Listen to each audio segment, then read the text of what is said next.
T'as perdu le fil?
C'est l'histoire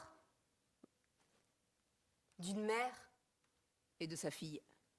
Depuis 7 ans que l'enfant est né, elle illumine les jours de sa mère, c'est son rayon de soleil.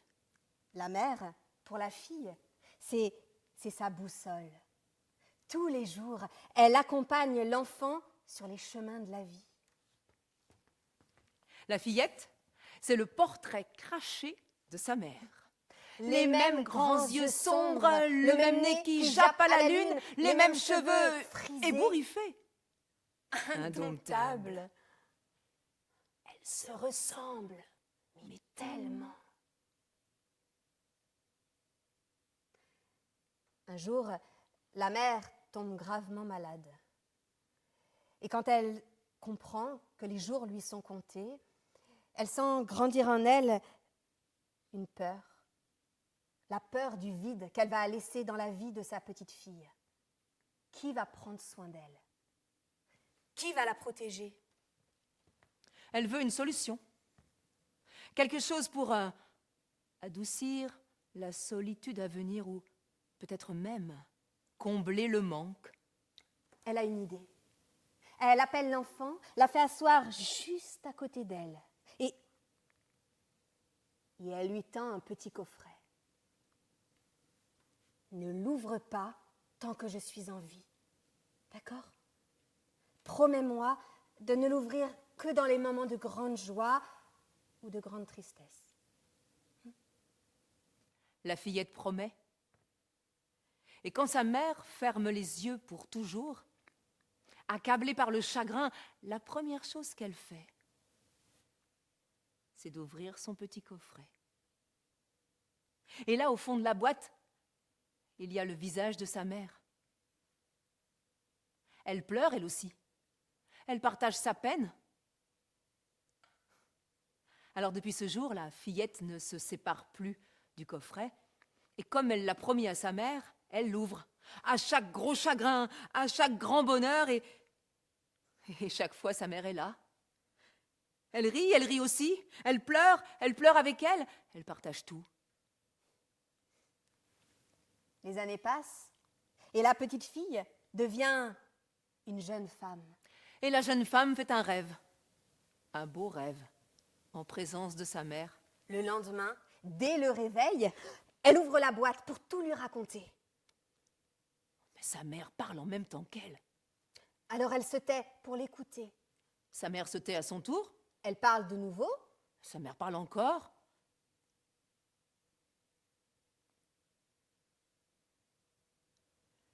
À cet instant, elle comprend. C'est son reflet qu'elle voit. Là, dans le fond de la boîte. Il y a un miroir. Elle referme le coffret. Et elle n'a plus jamais eu besoin de le rouvrir. Sa mère est là. Avec elle.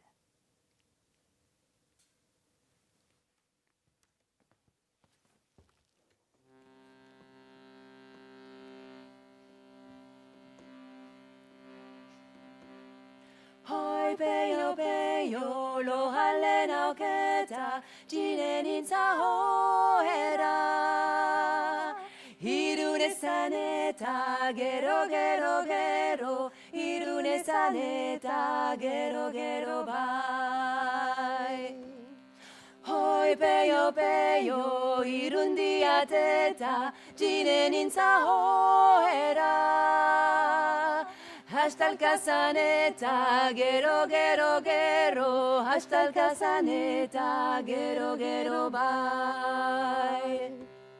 Hoi peyo peyo, hasta el caturiateta, gineninsa hoera.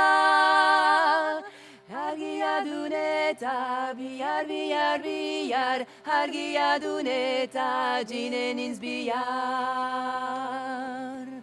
Hoi peyo peyo, joshiri ateta, dinen insa hoera.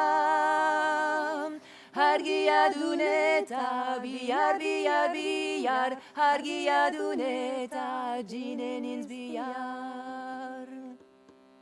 Hoi peyo peyo, lo halle nauketa, Mère, je suis fatiguée. Puis-je aller me coucher?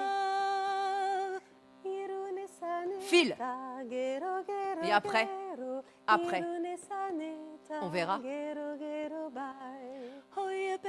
Mère, mais j'ai filé. Puis-je aller me coucher? Mets le fil en écheveau. Et après, on verra. Mère, j'ai mis le fil en écheveau. Puis-je aller me coucher? Effiloche le lin. Et après, on verra.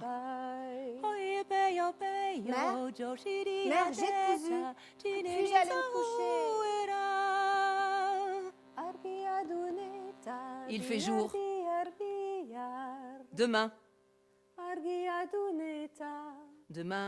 on verra.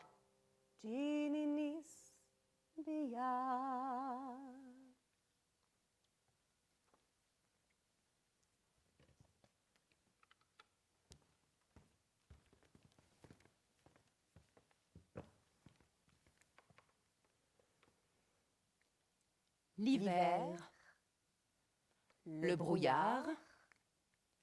Dans le brouillard, une maison en pierre. Devant la maison, un puits. Sur la margelle du puits, une jeune fille est assise, emmitouflée dans une vieille couverture. À ses pieds, un panier débordant de laine brute. Elle prend un morceau de laine et du bout des doigts, elle l'étire. Elle l'effile minutieusement. Elle veille à ce qu'il soit toujours très régulier. Puis, elle fait tourner le fuseau qui torsade les brins. Et ainsi, la jeune fille file la laine.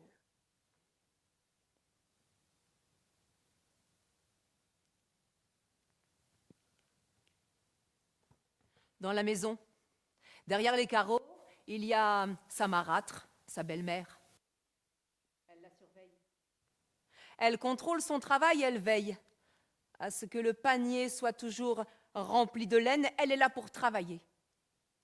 Et en même temps, elle jette des regards attendris à l'intérieur de la maison sur sa fille, sa cadette, son bonbon, son bijou, son trésor, la chair de sa chair. La gamine est installée sur un grand tapis de laine. Elle joue. Elle fait tourner dans ses doigts une petite toupie de bois sculpté. Dehors, la sœur aînée file de l'aurore au crépuscule. Qu'il vente, qu'il neige, qu'il gèle.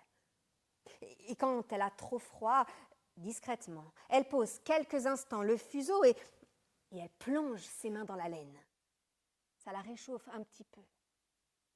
Dans la maison, bien au chaud, au coin du feu, ça sent bon. Le pain grillé, les tartines. La cadette joue, grandit, sourit. Elle n'a jamais besoin de demander. Sa mère exauce le moindre de ses désirs. Mais la femme n'oublie jamais de surveiller l'autre. Dehors, celle qui lui rappelle chaque fois qu'elle la voit que son mari en a aimé une autre avant elle. Cette fille, elle la déteste. Dehors, toute la journée, la sœur aînée sent le regard pesant de sa belle-mère. Mais elle veille à toujours rester bien droite. Jamais elle ne courbe l'échine. Et quand le temps lui paraît trop long, quand le travail lui paraît trop lourd, alors elle aime imaginer qu'un jour tout ça, ça finira. Un jour, elle partira. Je file des rayons de lune, le vent qui souffle et la fumée. Je tisse des lambeaux de brume, les cheveux d'ange et les nuées. Je choisis des parfums très doux, les lueurs de l'aube et les soucis. Pour ma quenouille de cristal et mes rêves les plus secrets. Et quand vient le soir, je file, je file, je file, je file encore. Elle file, elle file, elle file, elle file encore. Elle file, elle file, elle file encore. Ce soir-là, le froid est particulièrement mordant. À force de travailler, les doigts de la jeune fille sont rouges, endoloris, douloureux. Et à un moment, un des brins de laine coupe la pulpe de son doigt. Du sang perle tombe sur la laine. La jeune fille, paniquée, veut la laver, mais à ce moment-là, le fuseau saute de sa main et se jette dans le puits. Affolée, la jeune fille court vers la maison, mais là, sa marâtre lui dit qu'elle n'a qu'à se débrouiller pour aller le récupérer.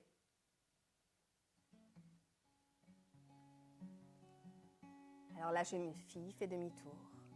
Elle marche jusqu'au puits. Sous ses pieds, l'herbe gelée craque. Elle monte sur la margelle du puits, se penche. Dans le puits, la nuit. Elle retient sa respiration, elle ferme les yeux et... 1, 2, 3... 1, 2, 3... 1... Et elle saute. Elle a à peine le temps de sentir le vide sous ses pieds, puis son corps entraîné dans la chute vertigineuse. Et puis plus rien. Plus rien du tout. Tout au fond du puits, quand elle reprend ses esprits, la première chose qu'elle sent, c'est là entre ses doigts. Frais, tendre, des brins d'herbe.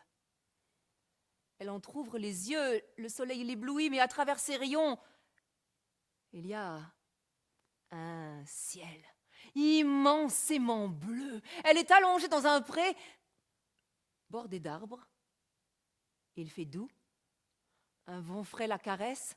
Ça sent bon, le printemps. Alors, mais au moment où elle veut poser son pied, des herbes se couchent devant elle, dessinant un sentier. C'est comme si le pré voulait lui montrer le chemin. Alors elle a marché. Un four. Sors-nous, sors-nous, sors-nous, sors... Dans le four, il y a des petits pains qui parlent. Cul à point, cul à point, cul à point. Les petits pains veulent qu'on les sorte de là, sinon ils vont brûler.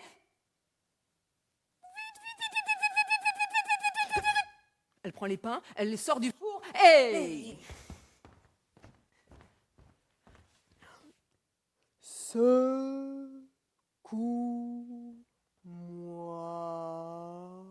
Un pommier. Mais Ah, avec des branches couvertes de pommes bien mûres. Secours. Les pommes tombent, elle les ramasse, elle les installe en tas, elle pose la dernière pomme et... C'est comme ça qu'elle arrive devant la barrière, le portillon d'une balustrade qui entoure une grande maison avec une façade couverte de fenêtres. Là, au premier étage, quelqu'un fait signe d'entrer. Alors elle s'avance jusqu'au portillon qui s'ouvre tout seul. Elle pénètre dans le jardin, gravit les marches du perron et se retrouve devant une porte qui s'ouvre toute seule.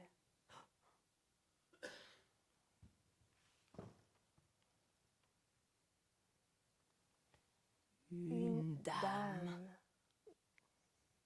Vieille. Tellement vieille. Ses yeux sont comme deux grands lacs gelés. Ses doigts noueux, sa peau diaphane. Et ses cheveux, blancs comme la neige, sont remontés en chignon et ils tiennent avec un os. C'est un fémur. Dame hiver. Bienvenue dans le royaume des morts. Je t'attendais. Suis-moi. La vieille femme fait demi-tour et là, autour d'elle, un courant d'air frais, glacé se propage. Un frisson parcourt tout le corps de la jeune fille. Un temps d'hésitation Et puis elle s'engouffre dans le sillage de la vieille femme et ensemble, elles montent les escaliers qui mènent au premier étage. Là, arrivée sur le palier, il y a des portes, des portes, des portes et encore des portes. Dame Hiver en pousse une et indique sa chambre à la jeune fille. Le lit est déjà tout prêt.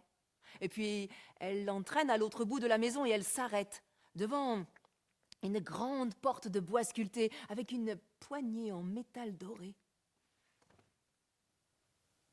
Ici, c'est ma chambre et c'est là que tu travailleras. Dame Hiver pousse la porte et la jeune fille découvre la pièce. 4 murs, chacun percé d'une grande fenêtre. Et puis là, trônant au milieu, un lit immense, recouvert d'un édredon blanc, gonflé comme une meringue sortant du four. C'est cet édredon-là que tu vas secouer chaque jour. Chaque jour, une fenêtre, en commençant par celle du nord, celle du sud, celle de l'est et puis celle de l'ouest. Elles ressortent de la pièce. Dame Hiver tire la porte derrière elle. Le lendemain matin, la jeune fille descend dans la cuisine. Et sur la table, un petit déjeuner latin. Puis, elle monte à l'étage, elle rentre dans la chambre de Dame Hiver, elle ouvre en grand la fenêtre du nord, elle attrape l'édredon et elle secoue, secoue, secoue et une pluie de plumes s'envole. La jeune fille, étonnée, veut les rattraper, mais les plumes volent de plus belle. Laisse-les tomber. Derrière elle, dans l'embrasure de la porte, se tient Dame Hiver. Les plumes, c'est la neige qui tombe dans le monde d'en bas, celui des vivants, ton monde. Continue, c'est bien, secoue. La jeune fille observe le gouffre qui s'ouvre là sous la fenêtre. Elle regarde les plumes passer une à une, tomber, disparaître. Puis le gouffre se referme et elle pose l'édredon tout plat sur le lit.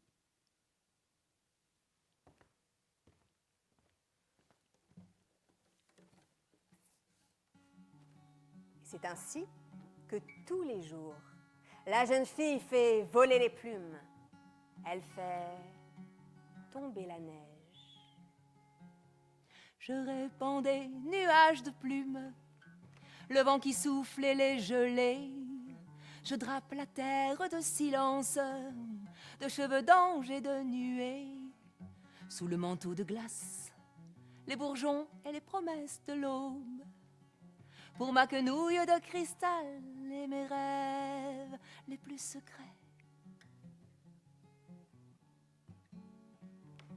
En bas, sous le manteau de neige, la terre se repose.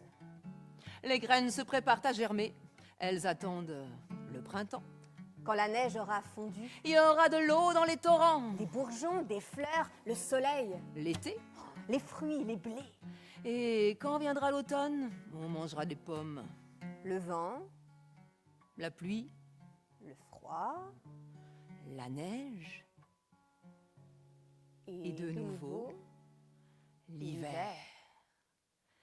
La fenêtre du nord, la fenêtre du sud, celle de l'est, de l'ouest et encore. La fenêtre du nord, la fenêtre du sud, celle de l'est, de l'ouest et encore. La fenêtre du nord, la fenêtre du sud, celle de l'est, de l'ouest et encore. La fenêtre du nord, la fenêtre du sud, celle de l'est, de l'ouest et encore. La fenêtre du nord, la fenêtre du sud, celle de l'est, de l'ouest et encore.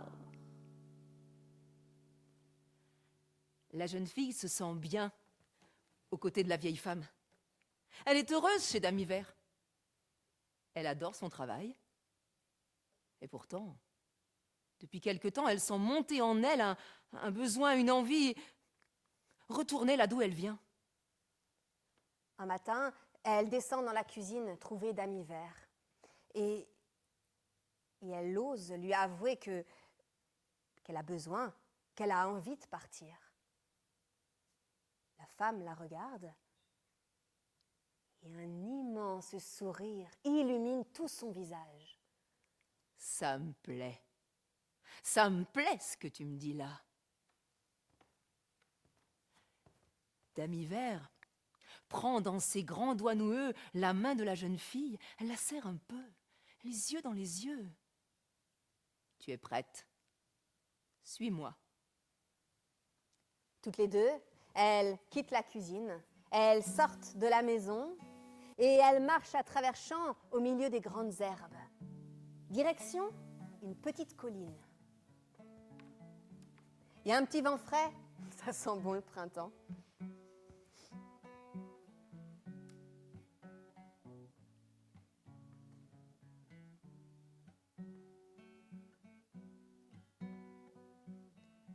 Écoute.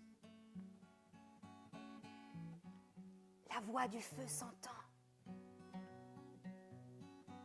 Entends la voix de l'eau. Écoute dans le vent les buissons en sanglots. C'est le souffle des ancêtres. Ceux qui sont morts ne sont jamais partis. Ils sont dans l'ombre qui s'éclaire et ils sont dans l'ombre qui s'assombrit. Les morts ne sont pas morts. Ils sont dans l'arbre qui frémit. Ils sont dans le bois qui gémit. Ils sont dans l'eau qui coule. Ils sont dans l'eau qui dort. Les morts ne sont pas morts. Ceux qui sont morts ne sont jamais partis. Ils sont dans le sein de la femme. Ils sont dans l'enfant qui vagit et dans le tison qui s'enflamme. Ceux qui sont morts ne sont pas sous la terre. Ils sont dans le feu qui s'éteint. Ils sont dans le rocher qui geint. Ils sont dans les herbes qui pleurent. Ils sont dans la forêt. Ils sont dans la demeure. Les morts ne sont pas morts. Écoute. La voix du feu s'entend. Entends la voix de l'eau. Écoute dans le vent le buisson en sanglots. Écoute, la voix du feu s'entend. Entends la voix de l'eau. Écoute dans le vent les buissons en sanglots. C'est le souffle des ancêtres. Le souffle des ancêtres morts. Qui ne sont pas partis. Qui ne sont pas sous la terre.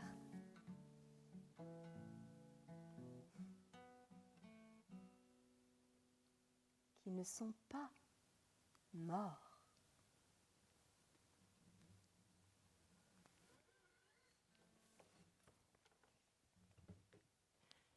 Jeune fille et vieille femme marchent dans les grandes herbes, elles gravissent la colline. Arrivée au sommet, Dame Hiver s'arrête. Et elle sort de la grande poche de son tablier un fuseau. C'est celui de la jeune fille. Celui qui a sauté dans le puits, celui qu'elle a taché de son sang. Et maintenant, Dame Hiver lui rend. La laine est parfaitement filée, propre, d'un blanc immaculé. À cet instant, au milieu des herbes, apparaissent Deux piliers, une arche, un portail avec deux grands bâtons. Va, rentre chez toi. Je te souhaite longue et belle vie. La jeune fille plonge son regard une dernière fois dans les grands yeux de Dame Hiver, dans ces deux lacs gelés. Puis, elle s'avance. Elle passe sous l'arche. Une pluie d'or lui tombe dessus, recouvre ses cheveux, sa peau, ses vêtements dorés jusqu'au bout des cils. La jeune fille se retourne, mais derrière elle, plus rien, et devant elle, un chemin léger. Elle le connaît, c'est celui qui mène chez sa belle-mère. Autour d'elle, tout est d'édin blanc, mais tout est sous la neige. Les plumes qu'elle a fait tomber, les édredons qu'elle a secoués. Quand elle arrive près de la maison, le premier qui l'aperçoit et qui la reconnaît, c'est le coq perché sur le puits. La jeune fille d'or est de retour! La cadette et la marâtre sortent de la maison en courant. Et elle voit là, plantée dans la neige, une statue en or grelottante. Une apparition? Une hallucination? Non. Non. C'est elle. Mais comment a-t-elle pu revenir? La sœur aînée leur raconte le sang, la laine, le fuseau, le puits, Dame Hiver et l'or. L'or. À cet instant, la marâtre n'a qu'une idée en tête. L'or pour sa cadette. Lui offrir la même chance. Alors, elle l'installe là, sur la margelle enneigée du puits. Elle pose devant ses pieds un énorme ballot de laine brute et elle lui ordonne de filer. Ma fille, c'est ta chance. Puis elle rentre dans la maison, elle claque la porte et elle laisse sa fille toute seule.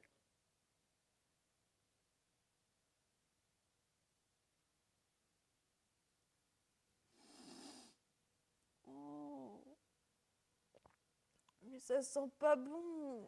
C'est de la laine de mouton. Du bout des doigts, elle attrape de la laine, elle l'étire et... Mais ça s'effiloche. Ça se déchire. C'est pas comme ça qu'on fait du fil. Elle essaye de nouveau, elle fait des nœuds, mais ça se défait et puis tout s'en mêle. C'est normal qu'elle ne sache pas faire. Personne ne lui a jamais appris à filer. Et plus elle essaye, et plus ça l'agace. Et plus ça l'agace, et plus ça l'énerve. Et normalement, dans ce genre de situation, sa mère est là pour trouver une solution à sa place. Et elle, quand elle est énervée, elle transpire des mains. Et maintenant, la laine, ça lui colle au bout des doigts. Et c'est à ce moment-là qu'elle se souvient de ce que la sœur aînée a raconté.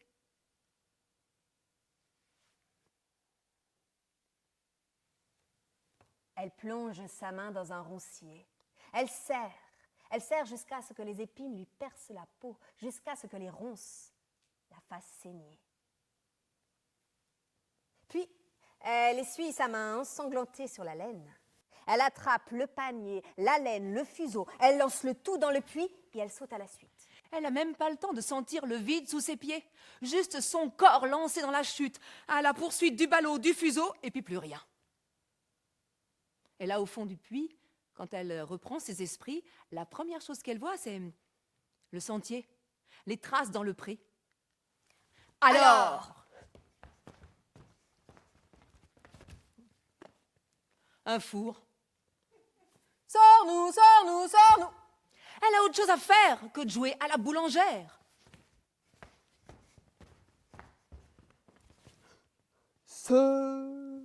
Secoue. Un pommier. Des pommes bien mûres. Non, pourquoi pas une compote? Elle aperçoit la maison de Dame Hiver, Elle enjambe le portillon, elle traverse le jardin, elle gravit les marches du perron, elle arrive devant une porte qui s'ouvre. toute seule. Dame Hiver. La cadette se jette aux pieds de la vieille femme. Elle lui annonce qu'elle se met à son service, qu'elle peut commencer à travailler tout de suite.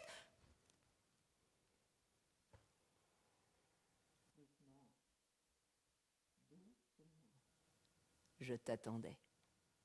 Nous avons tout notre temps. La vieille femme fait demi-tour. Le courant d'air froid, glacé, se propage autour d'elle et la cadette s'engouffre dans son sillage. Elle marche derrière la vieille femme, elle trépigne, elle écrase ses jupons, elle voudrait passer devant. Mais Dame Hiver prend tout son temps pour la conduire jusque sur le palier. Et il y a les portes, les portes, les portes, les portes. Elle en ouvre une et lui montre sa chambre et puis elle la conduit à l'autre bout de la maison, là, devant la grande porte de bois sculpté. Ici, c'est ma chambre et c'est là que tu travailleras. Mais la porte est entr'ouverte et la gamine s'engouffre dans la pièce. Elle se jette sur le lit, elle se roule dans l'édredon. Dame Hiver la rattrape et elle prend tout le temps qu'il faut pour lui expliquer la tâche à effectuer. Si bien que, le lendemain matin, à l'aube, la cadette est dans la chambre. Elle ouvre grand la fenêtre du nord. Elle attrape l'édredon et elle le secoue frénétiquement. Ce jour-là, sur la terre, tempête de neige. Oui, mais alors le lendemain, rien. Elle a bien travaillé la veille, alors elle s'offre une grasse matinée. Puis les jours suivants, quand elle entre dans la chambre, elle ne se souvient plus très bien comment il faut secouer, quelle fenêtre il faut ouvrir, par où commencer. Alors, dans le doute, elle les ouvre toutes. Dérèglement climatique. Plage enneigée. Désert inondé. Rivières, mers, lacs, océans asséchés. La terre ne peut plus se reposer. Et Dame Hiver convoque la cadette. Elle prend le temps de lui redonner les tâches. Mais les jours suivants, rien ne change. La cadette, elle n'en fait qu'à sa tête. Elle secoue l'édredon ou non? Elle ouvre les fenêtres ou pas? Alors la vieille femme lui annonce qu'elle n'a plus besoin de ses services. Et la cadette, elle est ravie. Elle n'a plus besoin de travailler et elle va rentrer chez elle, couverte d'or. La vieille femme emmène la gamine en haut de la petite colline. Quand elles arrivent au sommet, au milieu des herbes apparaissent deux piliers, une arche, un portail grand portail avec deux grands battants. battants. Va, rentre chez toi. La gamine prend son élan et Elle se précipite sous l'arche, les bras, le visage tourné vers le ciel. une pluie de poils se déverse sur elle. Un liquide poisseux, Gluant, visqueux, puant, collant, recouvre ses cheveux, sa peau, ses vêtements, jusqu'au bout des cils. La cadette se retourne pour protester, mais derrière elle, plus rien. devant elle, Un chemin boueux. elle le connaît, c'est celui qui mène chez sa mère. Autour d'elle, tout est marron, pas un seul flocon. Tous les édredons qu'elle n'a pas secoués. Quand elle arrive près de la maison, Le premier qui l'aperçoit et qui la reconnaît, c'est le coq perché sur le puits. La jeune fille de pois est de retour! La mère ouvre la porte de la maison. il se trouve nez à nez avec Une créature, indescriptible. une hallucination, une apparition. Non, Non, c'est elle. Son bonbon, Mais c'est son bijou. son trésor, La chair de sa chair. Mais comment? Mais comment oses-tu te présenter devant moi dans cet état? Mais mère, Mais qu'est-ce que tu as fait? mais, Mais tu ne me mérites pas! mais, J'ai honte de toi. Mais- Elle est rentrée dans la maison et elle a claqué la porte derrière elle. Et la fillette, elle a beau supplier, pleurer, tambouriner. La porte reste fermée.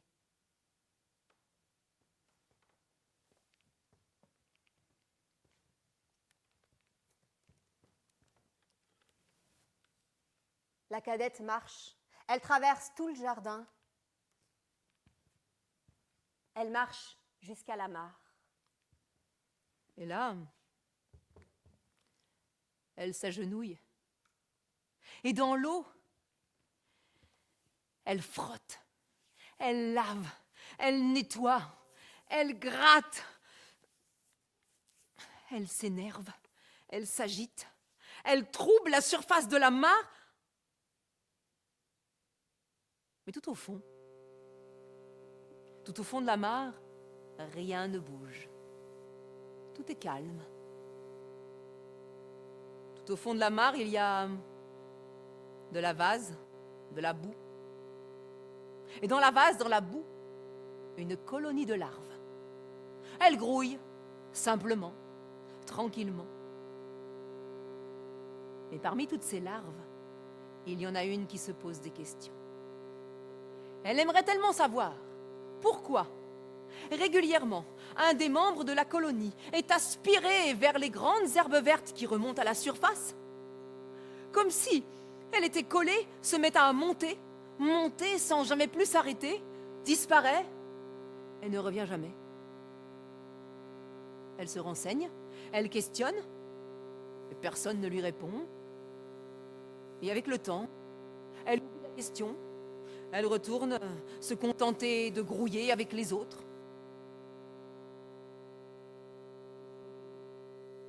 Où elle sent que c'est son tour. Elle est happée par les grandes tiges vertes. Elle vient se coller là et elle se met à monter sans pouvoir s'arrêter, comme si elle était aspirée. Elle arrive maintenant à l'endroit où les rayons du soleil pénètrent l'eau, ça l'éblouit, elle sent là dans son dos, ça tire, ça mord, ça déchire, et tout à coup ses flancs éclatent et deux ailes se déplient. Au contact de l'air, arrivée là à la surface, elle s'envole et elle sent tout autour de son corps le vent. Là, sous ses ailes, l'air qui la porte, elle plane.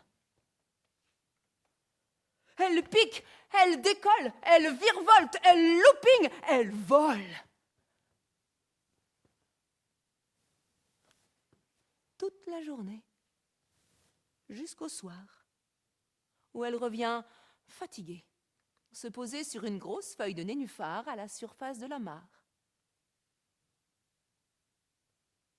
C'est à ce moment-là qu'elle pense aux autres.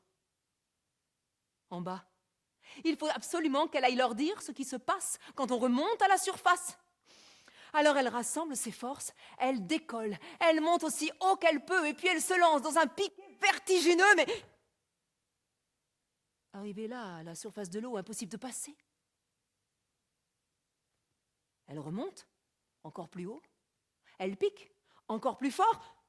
Mais impossible de traverser le miroir, impossible de passer. Des dizaines et des centaines de fois, elle a essayé. Jusqu'à ce qu'épuisée, elle revienne à nouveau se poser, là, sur la feuille de nénuphar, à la surface de la mare, et qu'elle se dise que les autres, un jour, viendra leur tour. Et ce jour-là, elles verront bien.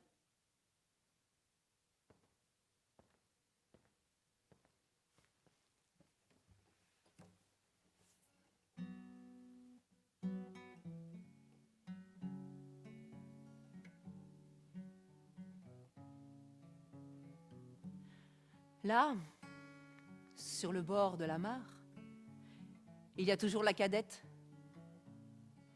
Elle a tellement frotté, lavé, nettoyé, gratté, jusqu'à s'en user les doigts, qu'elle est épuisée. Agenouillée, elle contemple. Là dans l'eau, comme dans un miroir, le reflet de son visage de pois.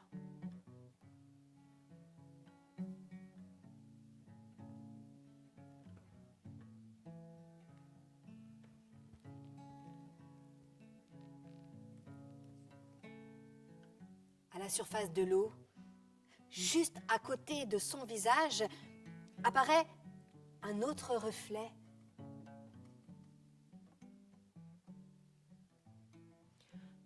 Un visage doré. Un visage souriant.